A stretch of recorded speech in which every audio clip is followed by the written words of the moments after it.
Police went nowhere, as usual. "And you're still digging?" I asked. She nodded. "Maybe someday I can tell my parents that Carlo's murder is solved. That would be the greatest thing. Make my career, as they say.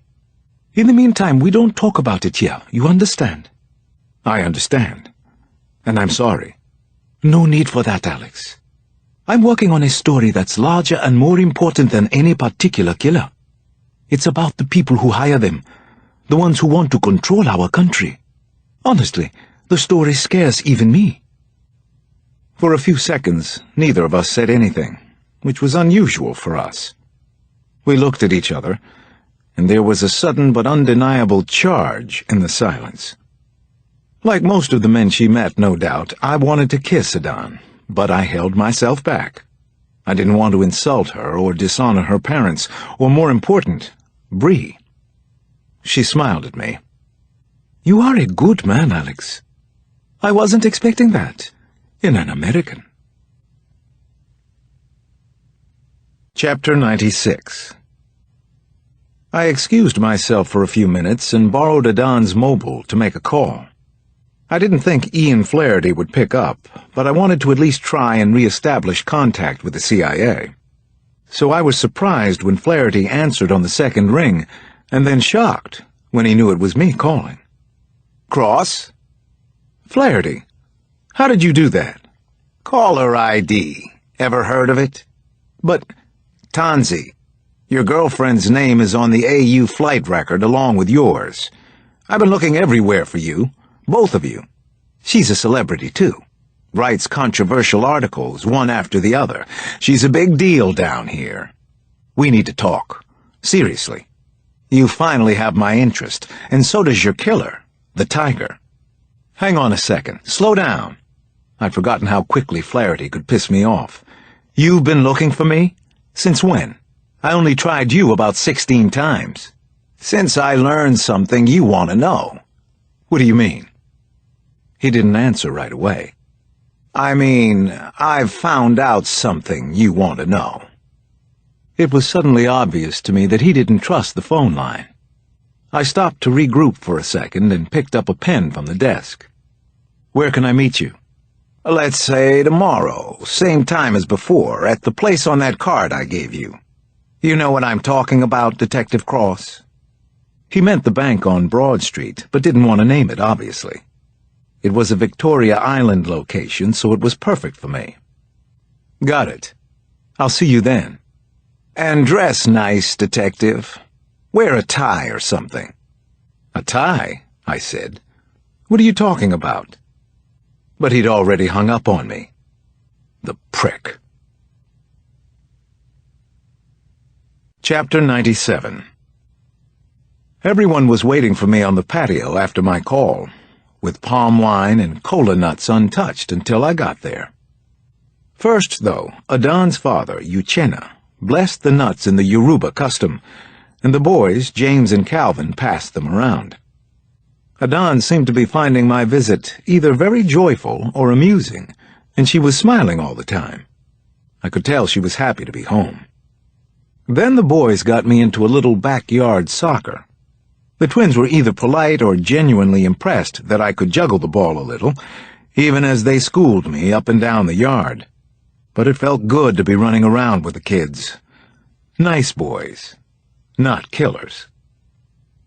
Dinner was a chicken stew called egusi, and fufu, which is pounded yam for dipping in the broth. There were also fried plantains, served with a spiced tomato sauce that could have taken the paint off a car. The family setting seemed familiar to me, yet different at the same time, and I ate easily the best meal I'd had in Africa. Uchenna's favorite topic clearly seemed to be his daughter, Adan. I learned more about her in those few hours than in all the time she and I had spent together before coming back to Lagos. Adan jumped in to tell her own version of a few of her father's stories, but when Somadina dragged out the baby pictures, she surrendered and went off to the kitchen to clean up. While she was gone, the conversation got more serious, and her father spoke of the tragic murders of Christians in northern Nigeria, and then of the reprisals by Christians in the east. He told me the story of a Christian schoolteacher who was recently beaten to death by her Muslim students. Finally, Uchena talked about the provocative newspaper articles his daughter wrote on a weekly basis and said how dangerous they were. But mainly, there was laughter in the house that night. Already I felt at home. This was a good family, like so many families here in Lagos. After Nkiru took the boys to bed and Adan rejoined the group, the conversation turned to politics and grown-up talk again. There had been 4 bombings in Bayelsa State that week, down in the Delta region near the oil fields. The pressure for Nigeria to split into independent states was growing along with the violence all around the country. "It is all about bad men. All of it. Always has been," Adan said. "It's time that the world was run by women. We want to create, not destroy." "Yes, I'm serious, Daddy." "No, I haven't had too much wine." "It was the beer," her father said. Chapter 98. Around midnight, Adan led me to a small bedroom where I'd be staying in the rear of the house. She touched my arm, came in behind me, and sat down on the bed. I could see she was still in a playful mood, still smiling, a different person from the one who had taken me to Darfur a few days ago, and very different from the suspicious, serious-faced reporter I'd met in her office. "They like you, Alex, especially my mother and sister-in-law. I can't see why. I don't get it." I laughed. I guess I fooled them. They'll catch on to me soon. "Exactly right. Just what I was going to say. So now we're thinking the same thoughts. I see. So, what are you thinking at this moment? Tell me the truth, Alex." I didn't have a very good answer for Adan. Well, actually I did, but I didn't want to say it out loud. But then I did anyway. "I think there's an attraction between us, but we have to let it go." "That's probably right, Alex. Or maybe not." She leaned in and kissed me on the cheek and held her lips there for a few seconds. She smelled nicely of soap, clean and fresh.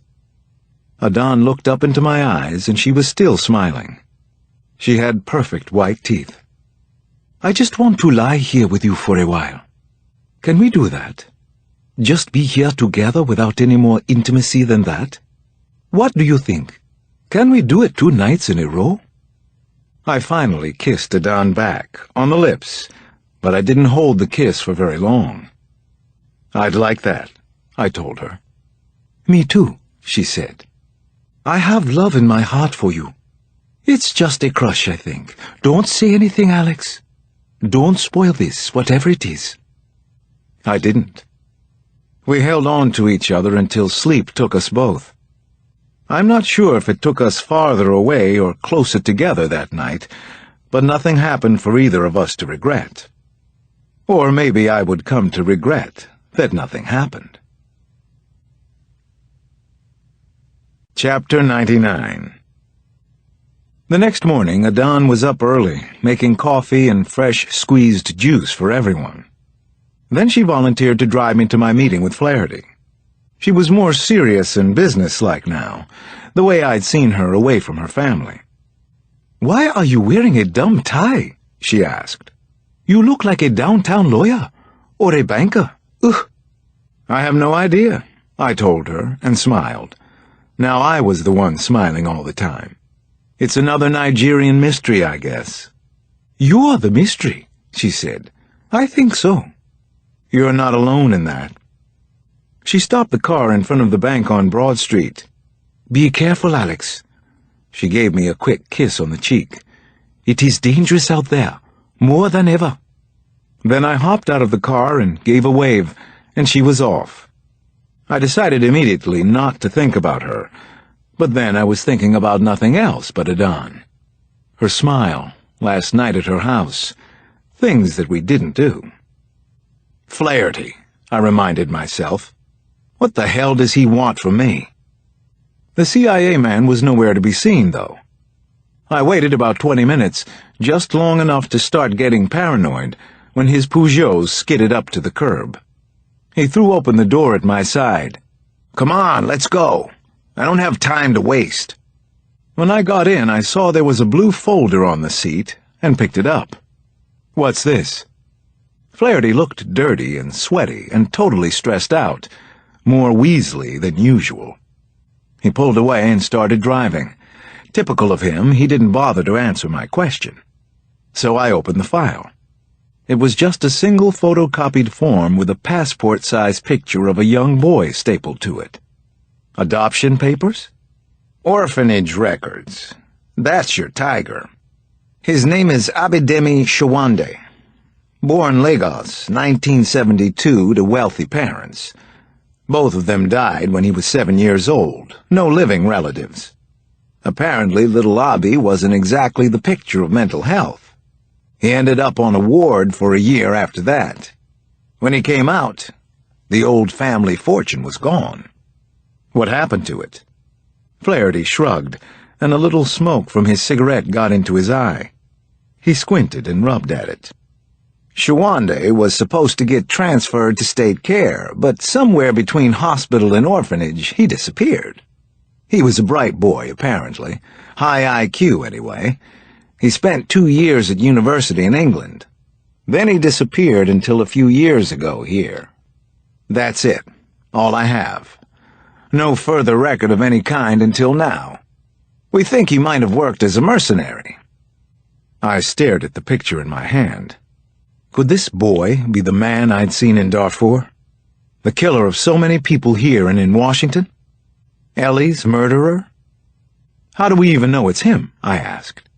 The dead guy in Sudan, Mohammed Shoal? We got a source says he was bragging about doing business with the Tiger, supposedly knew a thing or two about him. It seemed like a long shot, but then someone dug up this record and we got a print match to the crime scene at Shoal's. Sweet, right? I don't know, I said, holding up the folder. I mean, really, what am I supposed to do with this? Seems a little convenient all of a sudden. Flaherty glared over at me and swerved out of his lane. Jesus Cross, how much help do you want here? Help? I said. I wanted to hit him. You hang me out to dry, then show up and give me the name of someone who doesn't seem to exist anymore? Possibly a mercenary, but who knows? Is that the kind of help you mean? This is gravy, detective. I told you not to count on me from day one. No, you told me that on day 4, after I spent 3 nights in jail. Chapter 100. Flaherty angrily flicked his lit butt out the window and wiped the sweat off his face. Do you even know why you're not dead yet? It's because everyone thinks you're CIA, and we let them think it. We've been babysitting you. I've been babysitting you. Don't bother to thank me. I clenched my hands several times, trying to cap my anger. It wasn't just Flaherty's arrogance getting to me, or his condescension. It was this entire case. The Tiger was worse than any of the serial killers I had ever arrested. So why was he allowed to roam free here? I looked over at Flaherty. What is it you do exactly? For the agency. I service the copiers at the embassy, he said, deadpan. Then he lit another cigarette and blew out smoke. Actually, I'm on record here as CIA. Okay by you? Fair enough. How about this, then? Why aren't you on the Tiger's case yourself? Why pass me information instead of running with it? Abidemi Shawande is a murderer, you know that. Something about the debate, just getting it out in the open, I guess, was diffusing the tension in the car. Plus, I was on a roll. For that matter, why in God's name am I wearing this stupid tie? For the first time, Flaherty smiled. Ah, he said. That's one I can answer. Chapter 101. An hour later, I was in the waiting room at an executive suite on the 30th floor of Unilite International's administrative offices in Ikeja. I knew that Unilite was one of the most successful packaged goods companies in the world, but that was about it. Glossy pictures of Lubra soap and oral toothpaste hung on the walls, and I was trying to figure out exactly what I was doing.